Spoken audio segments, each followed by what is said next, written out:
দ্বিতীয় শ্রেণীর দ্বিতীয় প্রান্তিক মূল্যায়ন 2026-এর বাংলা বিষয়ের একটি নমুনা বা মডেল প্রশ্ন রয়েছে আমার হাতে।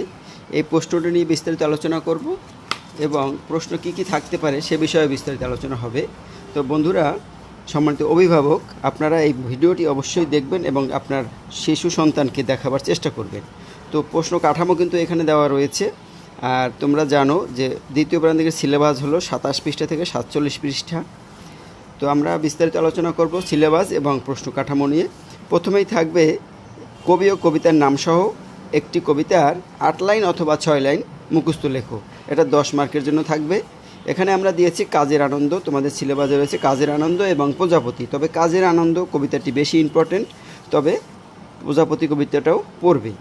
তারপরে দেখো নিচের শব্দের অর্থ লেখো। যে কোনো 5টি 7টি দেওয়া থাকবে, 5টি শব্দের অর্থ লিখতে হবে। যেমন আহরণ অর্থ জোগাড়, তৃণলতা ঘাসলতা, পরাগ ফুলের রেণু, পাখা ডানা, উধাও উড়ে, তারপর শরৎ ছয়, নবান্ন নতুন ধানের উৎসব। যুক্তবর্ণ 3 নম্বরে যুক্তবর্ণ ভেঙে দেখাও 10টি। এখানে আছে 12টি দেওয়া থাকবে, তোমাদের যে কোনো 10টি যুক্তবর্ণ ভেঙে দেখাতে হবে। এখানে আমাদের পেজে যুক্তবর্ণ ভেঙে দেখানো একটা ভিডিও রয়েছে এবং একটি পেজও একটা ছবিও রয়েছে, সেগুলো দেখে নেবে। এখানে আমরা যুক্তবর্ণগুলো দিয়েছি। এখানে এখন ভেঙে দেখাবার, তবে একটা ভেঙে দেখাই, যেরকম চয় রেপ এরকম লিখতে হবে সমান সমান। এটা র যোগ রেপ বা যা লেখো রেপ যোগ চ অথবা র যোগ চ এরকম লিখলেও হবে, যে কোনো একটা লিখবে। তারপরে এরকম শব্দ গঠন করতে হবে না। এরকম সবগুলো বলে দিচ্ছি। জয় রেপ, রেপ যোগ জ, শয়কস্কা দন্তস্ব যোগ ক, নয় দয়ন্ত ন দন্তন্য যোগ দ, নয়টয়ন্ত ন যোগ ট, শয়তাস্তা স যোগ ত, খেউ ক যোগ মূর্ধন্য স, নয়নয়ন্য ন যোগ ন, তয়রাত্র ত যোগ র ফলা, শয় বা ফলা দন্তেশ্বয় বা ফলা, দন্তেশ্ব যোগ ব, দয় বা ফলা দ যোগ ব ফলা ব, কয়তয়ক্ত ক যোগ ত। এবার দেখো 4 নম্বরে প্রশ্নগুলোর উত্তর দাও। যে কোনো 5টি, এখানে 7টি প্রশ্ন থাকবে, তোমাদেরকে 5টি প্রশ্নের অ্যান্সার দিতে হবে 10 মার্কের জন্য। মৌমাছি কেন বনে যায়? মৌমাছি মধু আহরণ করতে বনে যায়। ছোটো পাখি তৃণলতা দিয়ে কী বানাবে?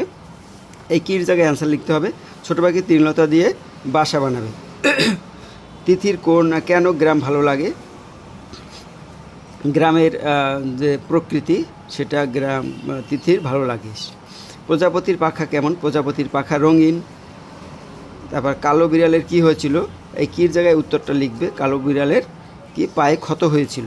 বাংলা 6 ঋতুর নাম লেখো। গ্রীষ্ম, বর্ষা, শরৎ, হেমন্ত, শীত, বসন্ত। এই 6টি ঋতুর নাম এখানে সুন্দর করে লিখতে হবে।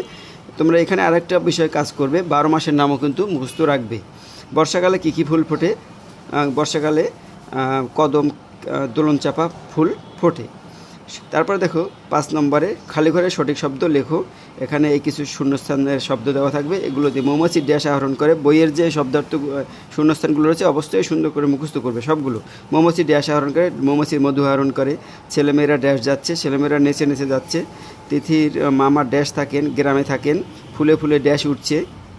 প্রজাপতি ভাদ্র আশ্বিন মাস মিলে হয় ড্যাশ ঋতু, শরৎ ঋতু।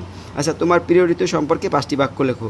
এইখানে প্রিয় ঋতু আসতে পারে, বর্ষাকাল আসতে পারে, তারপরে তোমার গ্রাম আসতে পারে। এখানে দেখো আমরা যদি একটু এইখানে যাই, তোমার কি কি রয়েছে? বিড়াল সম্পর্কে আসতে পারে, 6 ঋতু সম্পর্কে আসতে পারে, গ্রাম সম্পর্কে, যে গ্রাম শহর গ্রাম সম্পর্কে আসতে পারে, বা প্রজাপতি সম্পর্কেও আসতে পারে। তো এই বিষয়গুলোর উপরে তোমরা 5টি করে লাইন শিখে রাখবে। তারপরে দেখো 7 নম্বরে নিচের ছকটি পূরণ করো। এখানে একটি ছক, তোমার নাম, তোমার বাবার নাম, মায়ের নাম, গ্রাম, জেলা, ডাকঘর, জেলা, এই কটা থাকতে পারে। অথবা এই 7 নম্বর আর একটা বিষয় থাকতে পারে, সেটা হলো বিরাম চিহ্ন ব্যবহার করে বাক্য লেখো। অর্থাৎ তোমাদের যে গল্পগুলো রয়েছে, এই যে বিড়াল ছানা, তারপরে গ্রাম ও শহর, এখান থেকে একটা 2টা 3টা লাইন তুলে দিবে। সেই লাইনগুলোর তোমাদেরকে দাড়ি কমা প্রশ্নবোধক চিহ্ন বসাতে হবে। তো এইভাবেই তোমাদের প্রশ্ন হবে আশা করি। তো এইভাবে তোমরা এই প্রশ্নের অনুকরণ করে তোমরা প্রশ্নের প্রিপারেশন নেবে। ধন্যবাদ সবাইকে।